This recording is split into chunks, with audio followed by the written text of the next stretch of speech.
Assalamualaikum. Halo, berjumpa lagi dengan saya. Oke, hari ini kita akan belajar cara membuat tabel distribusi tunggal. Oke, disimak ya. Nah, misalnya kita memiliki data nilai ujian mata kuliah statistika seperti ini. Ini jumlahnya ada 20 data. Langkah pertama, kita harus mengamati data. Oke, langkah kedua kita harus membuat kelas atau penggolongannya. Nah, kita lihat datanya, kemudian kita buat penggolongannya sesuai data yang muncul. Misalnya di sini ada 70, kita lingkar, kemudian ada 60, kemudian ada angka 90, ada angka 80, dan ada angka 50. Oke, berarti ada 5 angka yang berbeda. Nah, jika pada tahap kedua tadi itu kita memperoleh 5 angka yang berbeda, nah langkah selanjutnya itu adalah kita membuat tabel. Nah, banyaknya baris yang ada di sini atau banyaknya kelas itu akan ditentukan oleh langkah yang kedua tadi, yaitu ada 5 angka sehingga di sini kelasnya ada 5. Oke, langkah keempat yaitu kita harus mengisi tabel yang telah kita buat pada langkah ketiga. Diamati ya. Nah, ini adalah tabel yang telah kita buat pada langkah ketiga tadi. Selanjutnya kita harus mengisi kelas sesuai dengan angka yang sudah kita lingkar-lingkar tadi, yaitu dimulai dari angka 50, 60, 70, 80 hingga 90. Nah, angka ini boleh juga sebaliknya, yaitu dimulai dari angka 90, 80, 70, 60, dan 50. Oke, jika kelas sudah kita isi dimulai dari angka 50, 60, 70, 80, 90, selanjutnya kita mengisi toli. Cara mengisi toli adalah dengan melihat kemunculan item dari data yang disajikan. Misalnya angka 70. Nah, pada tabel kita harus mencoret toli pada baris angka 70.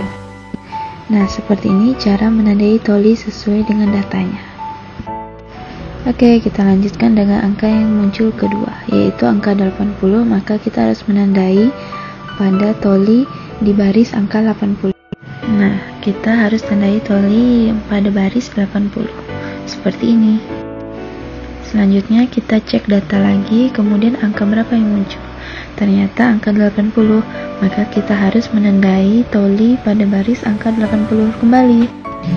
Oke, kita tandai pada toli di baris 80. Selanjutnya kita lakukan hingga akhir. Angka terakhir yang muncul pada data yaitu angka 70. Berarti kita akan menandai pada baris toli angka 70. Nah, seperti ini. Jika sudah, maka kita harus menjumlahkan semua jumlah toli. Di sini jumlah toli yaitu sama dengan 20. Selanjutnya kita harus menghitung frekuensinya. Cara menghitung frekuensi kita harus melihat jumlah toli dari masing-masing kelas, kemudian menuliskannya pada kolom frekuensi. Seperti kelas 1 ini, jumlah tolinya ada 2, maka frekuensinya ditulis 2. Selanjutnya kelas kedua, jumlah tolinya ada 3, maka kita tuliskan angka 3 pada frekuensi. Nah, ini akan kita lakukan hingga kelas terakhir yaitu kelas 5. Jika frekuensi sudah kita buat semua hingga kelas kelima, maka langkah selanjutnya adalah menghitung jumlahnya. Nah, di sini kita hitung jumlah tolinya ada 20 dan jumlah frekuensinya ada 20 juga. Pertanyaannya, apakah jumlah 20 ini sama dengan jumlah data yang telah disajikan di awal tadi? Maka kita harus mengecek data awal. Nah, jika jumlah frekuensinya itu sama dengan jumlah data yang telah disajikan tadi, maka penyajian data kita sudah benar. Berarti tugas kita sudah selesai. Nah, tabel distribusi tunggalnya sudah jadi. Nah, berarti data nilai ujian mata kuliah statistika dapat disajikan dalam bentuk tabel distribusi tunggal seperti ini. Terima kasih semuanya, cukup mudah kan? Oke, bye. Sampai jumpa di video selanjutnya. Assalamualaikum.